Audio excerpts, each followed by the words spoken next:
Dito sa programang Lunas Extension sa DZRH at RHTV. Makakasama po Ellen Bensal, and this evening sasamahan nga po muli tayo ng ating pinagkakatiwalaang family at integrative medicine specialist. Walang iba kung hindi si Dr. Irene Lim. Good evening, Doc. Kumusta? Good evening, Eli, and also to our listeners and televiewers, Luzon, Visayas, and Mindanao. Ngayong gabing ito, Doc, pag-usapan natin is smoking, a deadly habit. Bakit nga po ba itinuturing na masama at nakamamatay ang paninigarilyo, Doc? Actually, kung titignan mo yung cigarette, parang, di ba, isang stick lang siya, no? Mhm. But ito kasi ay byproduct ng tobacco. And syempre, billion worth of business po ito, no? Oho. Kaya lang, it has 6,000 different kind of chemicals, and 50 of it are cancer producing, or we call it carcinogenic. Mhm. So pag ang tao naninigarilyo, we are not wasting only our money, but we are burning our own respiratory system inside the Okay. body, no? And ang lives nila are made shorter by seconds, minutes, and by the hour, with their constant bonding sa paraphernalia na ito ng Oo. bisyo, no? And later on, mararamdaman naman nila yung changes sa kanilang organs like the lips, the mouth, the tongue, throat, esophagus, pati na rin sa mga liver, pancreas, stomach. Like ang pancreatic cancer, isa sa risk factor niyan is talagang smoking. Mm-mm. Of course, seriously in the lungs, no? Ang nagkaka-lung cancer, yung talagang kadalasan or majority is a chain smoker. And later in their life, hindi na nila malaman kung anong gagawin nila just to save their lives. And if they can bring back the times, hindi sila talaga maninigarilyo, no? Eto nga rin, Dok, yung sinasabing pagsusunog ng pera no? Kasi nga sa paninigarilyo, nasusunog na nauubos yung resources mo kasi na unti-unti kang nagiging addict no? Pero Dok, ano nga po ba yung meron sa sigarilyo? Bakit parang kapag sinimulan mo, ang hirap ng itigil at lubayan? Actually, it is the nicotine, no? Oo. Sabi ng public health. At akalain mo, nicotine lang yon, but it has the same addictive effect sa human body as heroin. Di Mhm. ba? And i-compare itong nicotine sa opium, which is opium naman ang substance that is used to make heroin. So sa sigarilyo naman, nicotine para makagawa ng cigarette. And according sa mga findings, they both have the ability, withdrawal, and alternative of the user's mind. Parang pareho lang ba yung effect niya sa katawan ng tao? At ang nicotine, meron siya kasing molecular mechanism sa brain that explain how nicotine na-alter niya yung mood and Mm-mm. level ng mind ng mga smoker. According sa mga expert, ang nicotine daw causes the brain nerve cell na mag-send out ng larger minimal substance called glutamate. Which Yung means, glutamate, yung glutamate na yan ang nagko-control sa nervous system na excitement transmitter siya. oh, Means, yung mga cells natin, pag nabibigyan mo ng glutamate, na-excite yung cell. yes. Okay. It is the glutamate, which is the key control ng ating nervous system, that excites our cells. And we Mhm. have 30 billions of cells inside the body para ma-excite. So pag na-excite yung cells natin, siyempre tayo naman, ang effect sa atin, nagigising tayo. Oo, And ginaganahan. ginaganahan, nai-inspire, nagiging happy tayo. Oo. And yun ang reason kung bakit naha-heighten yung alertness and nai-improve pati yung short-term memory. Actually, sa medical days namin, ang dami naming classmates na naninigarilyo dahil lang sa gusto nilang magising sa dami ng aaralin. So, Okay. talagang natututong manigarilyo.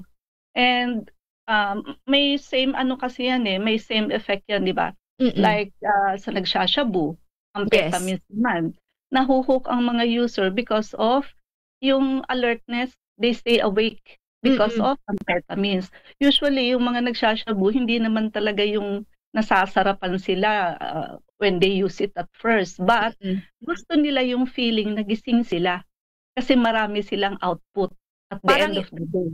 parang yung epekto rin ng kape 'no, Doc? Yes. Nagbubuhayan ka, nagigising ka. Ah, Pero opo, dito naman Doc sa paninigarilyo, ano naman po yung panganib na kaakibat nito maliban nga po sa sinasabing mas mataas yung risk factor na magkaroon ka ng lung cancer?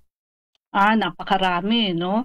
So, pagka inoperahan ka, tumataas yung risk mo for mga post-surgical complications Mm. kumpara sa hindi naninigarilyo. And also, para siyang allergens na kino-complicate niya yung illness. So, yung chemical o yung usok ng smoke, siya yung nagpa-paralyze sa cilia.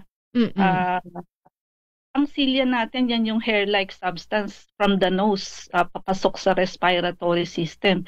So siya yung nag-sweep ng mucus and out of our breathing equipment. So pag sira na yung cilia mo, wala nang way yung mucus para ma-expel out mo, kundi pababa siya, papunta siya sa lungs. And pag nangyari yun, ito yung tinatawag nating chronic bronchitis.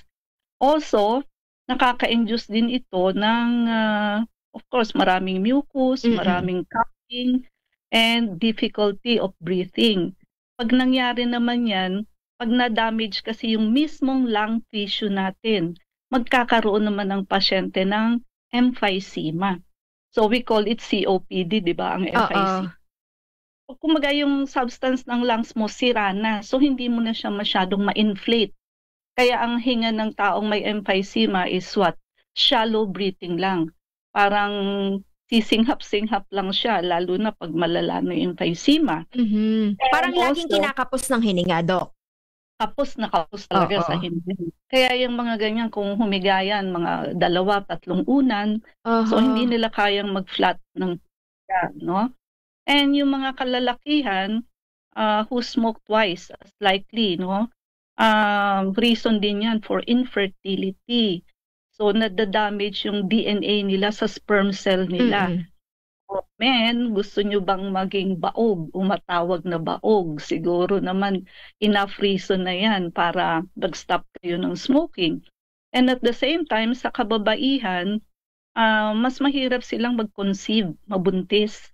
And at the same time, prone sila sa miscarriages. Madalas nalalaglagan ang kababaihan. Mm. And may greater risk pa for cervical cancer, sakit sa puso, and nag-early menopause. So women naman, siguro naman enough reason na rin yan for you to To stop quit. Oo. smoking. Oo. And sa looks, of course, smoker face looks haggard. Para bang tuyot na para kang Oo. hindi natulog ng mahaba, you look dry, and you age fast. Compare mo sa kaedaran mo 'pag nagkita-kita kayo, you look older than them, 'no? And also, ang lung cancer of course involves vital organs, 'no? So, ang symptoms niya kasi lalo na sa lung cancer, late na yung symptoms to appear. Nasa advanced stage ka na bago mag-appear yung mga simptomas. Mhm. And yung mga 'di ba yung iba gumagamit ng filter, akala Yes. nila nale-lessen yung harm, but in reality according sa mga pag-aaral, pareho lang po yung unfiltered and filtered cigarette. It parallels the change, sa pareho pa rin hong prone sa squamous Mhm. and adenocarcinoma. So lung cancer pa rin, no? Okay. Pag-usapan naman natin, Doc, ano naman po ba ang magiging epekto nito sa mother and childbirth, ano, kapag hindi pa rin natin tinigil ang paninigarilyo? At syempre, yung benepisyo naman kung sakaling hihinto tayo sa paninigarilyo sa ating pagbabalik. Meanwhile, Doc, para po sa mga gusto pong magpakonsulta, ang inyo pong clinic address and hotline number? So we are at Unit 1101, Clinica Medica 101, Centuria Medical Makati. Our hotline 8546-9412, 0919-995-6168, and 0922-875-2899.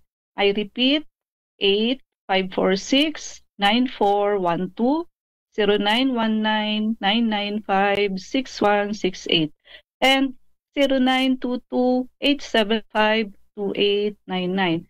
Paki-like, share, and subscribe po. I-type nyo lamang Dr. Irene Lim both sa YouTube and sa Facebook. Usapang smoking, a deadly habit, yan po ang ating babalikan maya-maya pagkatapos lamang po ng ilang paalala. Balik po, second part ng ating discussion dito pa rin po sa programang Lunas Extension sa DZRH at RH-TV. At tuloy-tuloy po ang ating discussion tungkol sa smoking, a deadly habit. Ang paninigarilyo, Doc, hindi lamang naman pang mayaman, 'di ba? Kahit mahirap na huhumaling o nalululong dito. Kaya merong mga ilang celebrity rin or influential personality na naging biktima nga rin po ng paninigarilyo, Doc. Yes, babanggitin lang natin yung mga common sa kanila, yung kilala nila, no? So, alam mo po, sila Nat King Cole, siguro naman naririnig nyo yan, ano? Oo. 45-year-old singer ho yan. And namatay ho siya because of lung cancer. Imagine, 45 years old, so medyo bata pa. Correct. 'Di ba? 45 lang. Steve McQueen, 50 years old, bata pa rin. Actor po 'yan sa Hollywood. Lung cancer din po. Si King George, yung father ni Queen Elizabeth II. Yan, kung napanood niyo ho yung movie niya sa Netflix, lung cancer din po 'yan. Si George Harrison po ng The Beatles, also 58-year-old. Advanced throat cancer naman po 'yan. And ito, kilala nila sigurado si Patrick Swayze ng Ghost, di ba? Yes. Kasama niya si Demi Moore and sa Dirty Dancing, pancreatic cancer naman ho. Sabi ko sa inyo, ang may pancreatic cancer, isa sa risk factor is being a smoker. And lalo na ito, siguro naman ho, every mahal na araw napapanood ninyo yung 10 Commandments. No? Tinagalog na nga ho ngayon para maintindihan ng lahat. Si Yul Brynner po, siya yung nag-play ng role ng Pharaoh sa movie. Ayan, so siya ho talagang nag-iwan siya ng message before he died. And imagine niyo ho, he was 5 pack per day smoker. 5 kaha po sa isang araw. So halos napakadami. 105 stick ng sigarilyo. Siguro sa maghapon, yun na lang maya't maya, panay ang sindi niya, no? Kumbaga ginawa ng candy, Doc, no? Kaya talagang, he decided really to record a television spot before he died to tell the people about the smoking-induced disease that took his life. For 4 days after he died, nag-appear ho siya sa television to warn people of the danger of smoking. And ang sabi niya ho, now that I am gone, I tell you, do not smoke, and whatever you do, whatever is your reason for smoking, just do not smoke. And if I could take back that smoking, we wouldn't be talking about my cancer. And ito ho ang isa sa pinaka-most humane and powerful message that we can look on against smoking. Kumbaga nasa huli ho ang pagsisisi. Sabi niya kung maibabalik niya ang buhay niya, hindi ho siya maninigarilyo talaga, no? Mga famous famous actor sa Hollywood, no? Yes. nakita na ho natin kung ano ang effect, no? Wag na ho tayong matulad sa kanila, At no? saka yung mga nabanggit ninyo, Doc, hindi na umabot ng senior citizen age, 'di ba? Nasa Yes, 45 hanggang yes. 58. Konti na lang yun, Doc, 'di ba? Pa 50 senior each. ka na eh. Yes. Oo, kaya talaga nakakapagpaiksi ng Oo, buhay ang totoo. paninigarilyo. Ngayon naman, Doc, pag-usapan naman natin epekto ng paninigarilyo sa mga nanay at gayon rin nga po sa mga bagong silang or sa manganganak pa lang. Yes, no? So, of course, aside from having other kinds of cancer, uh, other than lung cancer, pwede rin ho itong magbigay ng lip cancer, Mhm. oral cancer, tumor sa tongue, and hirap lumunok. But sa children naman ho, low birth weight infants, yung maliit ang baby, kulang sa Yes. timbang. And sa mother naman, ayan, madalas magka-miscarriage. And eto pa, pagka may mga cleft palate or leaf palate yung mga baby, tanungin niyo ho yung mother niyo paglaki niyo kung smoker sila. Ba't sila Mhm. nagkaroon ng cleft palate? And yung mga children na may smoker na mother, mahina ho sa spelling and reading. Ayan, sa school. Effect ho yan pag smoker ang nanay. And increased hyperactivity, of course. Malikot sila, parang ADHD sila pagka smoker ang nanay nila, no? Ayun. Pero Dok, Uh, kung sakaling ititigil naman nila at any age, 'di ba? Parang nagkaroon ng wake-up call dahil sa pakikinig dito sa ating programa. Ano naman yes. po yung benepisyo nito sa kanila? Okay, so iisipin nila siguro baka huli na rin ng lahat, ano? But Mm. we are telling you it's not yet too late, no? So if you will stop smoking or quit smoking now, na narinig niyo ho itong topic na to, marami hong benefit. So in 20 minutes, no? Imagine niyo 20 minutes lang ho that you stop from smoking. Yung BP ninyo and pulse rate ninyo will return to normal. After 8 hours po, yung oxygen ninyo sa blood will return to normal also. At yung chances ninyo for heart attack begins to fall. And after 24 hours, 1 day pa lang ho ito, yung Mhm. carbon monoxide, na-eliminate na ho yan from the body. Siya ho yung isa sa carcinogenic substance inside the body that we get from smoking. And after 2 days, yung nicotine ho, ayan, no longer detectable in the body. And magkakaroon na kayo ng panlasa uli at mai-improve na ho yung sense of smell ninyo. In 3 days time, yung paghinga po ninyo becomes easier at mas relax na ho, no? And medyo mag-i-increase na ho yung energy level ninyo. In 2 to 12 weeks, so um, mas magiging maganda na ho ang circulation ninyo. And in 3 to 9 months, yung paghinga ho ninyo improves, yung smoker's cough ninyo, shortness of breath ninyo, wheezing, bawas na ho yun. And yung lung function ho ninyo, nag-increase na by 5 to 10%. In 5 years time, yung risk of heart attack, nag-fall na ho sa kalahati. And in 10 years time, the smoker feels he has never smoked at all. No, para rin hong non-smoker. And of course, yung risk ng lung cancer ho falls to about half that of non-smoker.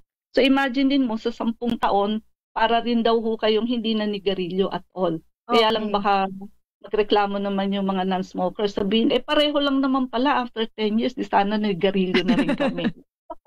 Baka mag-ano sila, magreklamo, no? So marami yung benefit if you Ayan. stop. Tsaka hindi pa huli ang lahat. Yun yung Hindi pa huli. pinaka-importante doon, Doc. Ano? Anyway, Yes. Doc, sa inyo pong clinic may mga services and procedure na makakatulong para mag-quit sa paninigarilyo ang isang tao at malinis pa muli yung kanilang katawan. Ano-ano ito?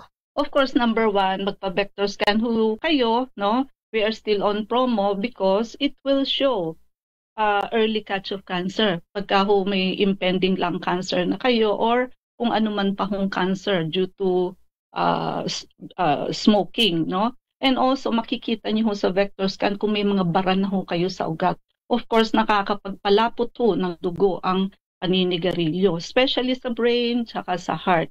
Now, after doing that, magpa-detox program po kayo sa amin because malilinis po talaga yung basic organ natin, such as the colon, liver, gallbladder, and kidneys.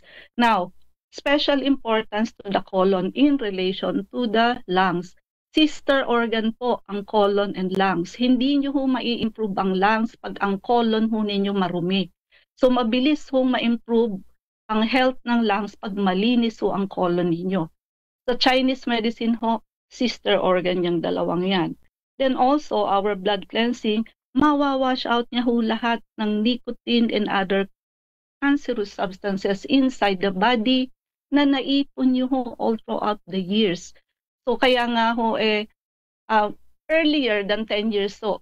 Kung sa wala kayong ginawa, mas maaga ho natin maibabalik ang katawan ninyo na para ho kayong hindi nanigarilyo. And also, detoxification and blood cleansing program,